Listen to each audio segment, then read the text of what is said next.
Hi, everyone. Thanks for joining us again for Biblio Files on AADL TV. This is the program where we speak very briefly about one book topic or answer one book question a week. My name is Lucy, and I'm here as usual with Christopher and Amanda. And today we have a special guest, Heidi. So today's book topic is, what is your favorite or one of your favorite nonfiction books or nonfiction authors? So Amanda, what did you choose? You guys are going to either love or hate me for my choice today. I had a hard time, once again, choosing a nonfiction title. I do read a lot of nonfiction. I'm very slow at reading it. But I have a lot of craft books that are considered nonfiction. Memoirs are nonfiction. Other instructional ones. I've read a lot of political things or a lot of things on our Black Lives Matter reading list last year. But I went with another book I read last year for the first time, Stephen King book. This is Stephen King on Writing, a Memoir of the Craft.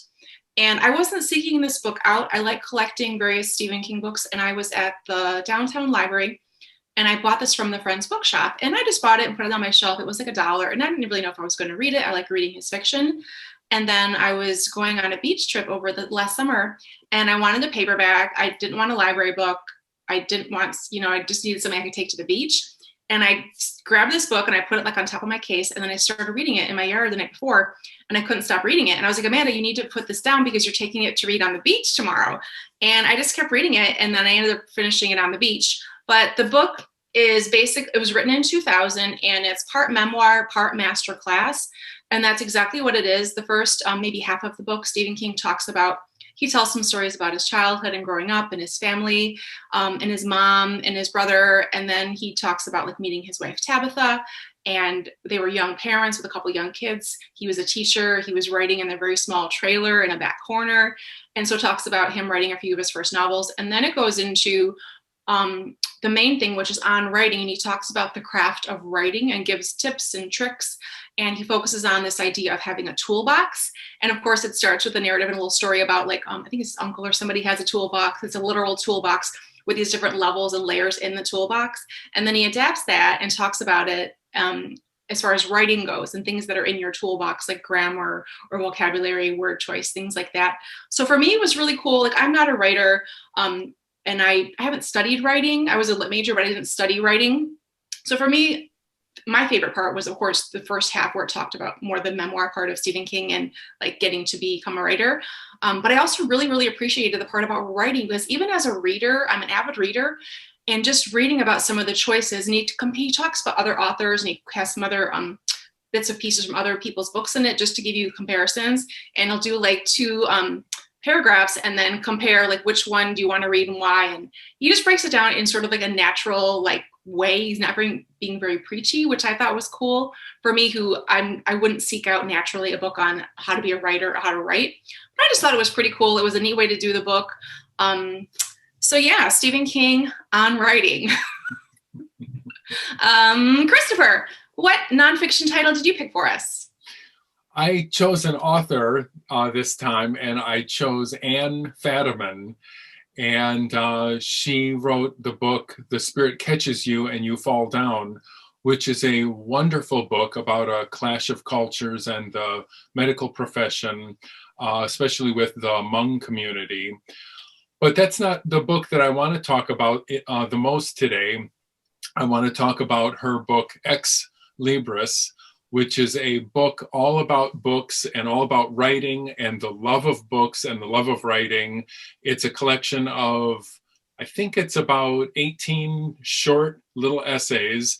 And she talks about how to take care of books and whether you are a carnal book lover or a courtly book lover, the odd books on your shelf, and growing up in a literary family and typewriters and all kinds of things. So I think that any book lover or word lover would really enjoy it.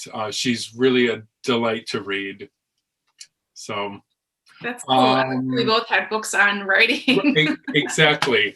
And she has a relatively new book out all about It's about her and her father. Her father was Clifton Fadiman, who worked at Simon and Schuster and also Book of the Month Club.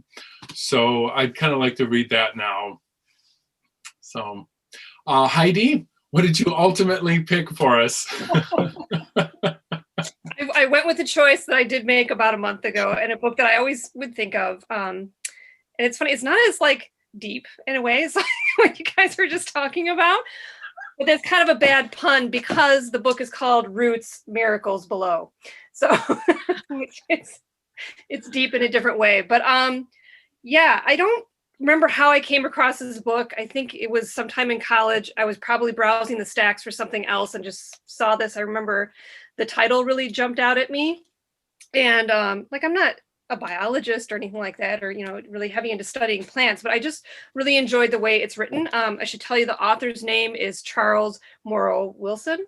And yeah, I really enjoy his, like, it's a prose like style. And so as you're reading it, or I was reading it, I should say, I felt like I was sitting next to him sometimes when he was talking about like pulling out his microscope and looking at the different component parts of the roots, and just even talking, or sometimes it's like reading a letter from him, and he's telling you about how he like borrowed a strawberry plant from his neighbor, and he's using this plant to study and talk to you about the roots and so forth. And then he puts it back and he's kind of alluding to this person's position and beliefs, and said, well, you know, they tend to be pretty unaware of things, and so it's like he wouldn't be bothered by this. I don't know, he just makes these little side jokes in there sometimes. So I just really enjoyed the way he wrote it, and it's fascinating to read about roots. Honestly, I mean, they never stop, you know. There's not really a dormant time for roots. There's always some activity there. So I don't know, it was a really fascinating little story, and so that's my book. That's great. Heidi, it reminds me just a little bit about a pick that Lucy had a few episodes ago. I think it was called Underground or Underland. Yeah. There's a whole segment in that book about like spores and roots kind of conversing with each other, and that was a fascinating part of that book. Like, just I don't think we think that much about below the ground. So I think your pick. Yeah, especially living in a place where we have winter and it just seems like, oh, everything's just dead. Mm-hmm. And it's like, no, there's so much. And in fact, there's almost more going on when there's less happening on the top and on the surface. So yeah, really great. Cool.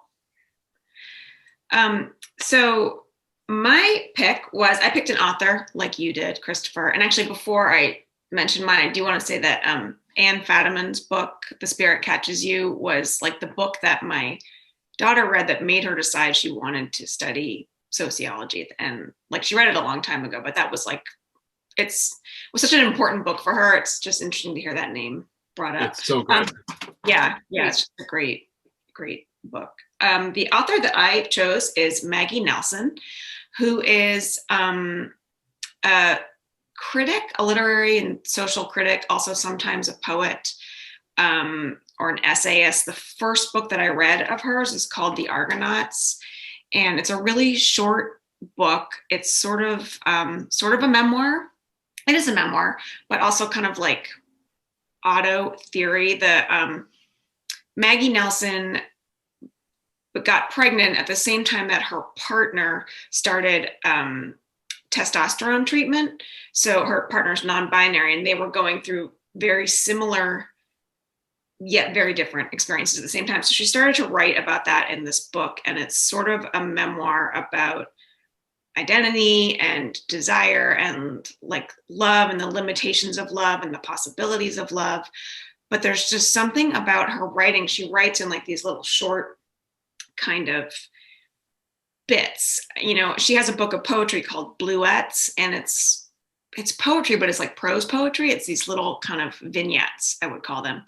And then after I read The Argonauts, I read a book of hers called Jane, a Murder. And this is really interesting because her aunt was named Jane, and her aunt went to the University of Michigan and was killed in the late 1960s by this serial killer. There's like this Ypsilanti serial killer. So it has a kind of interesting connection.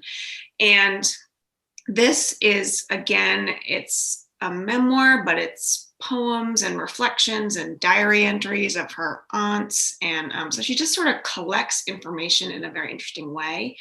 And then when this book was being published, Maggie Nelson learned that her aunt's murder case was being reopened. So she wrote another book about that called The Red Parts, which kind of continues with it. But she's a very beautiful writer, and something about the way she writes in these bits and pieces really appeals to me. Her books tend to be pretty short.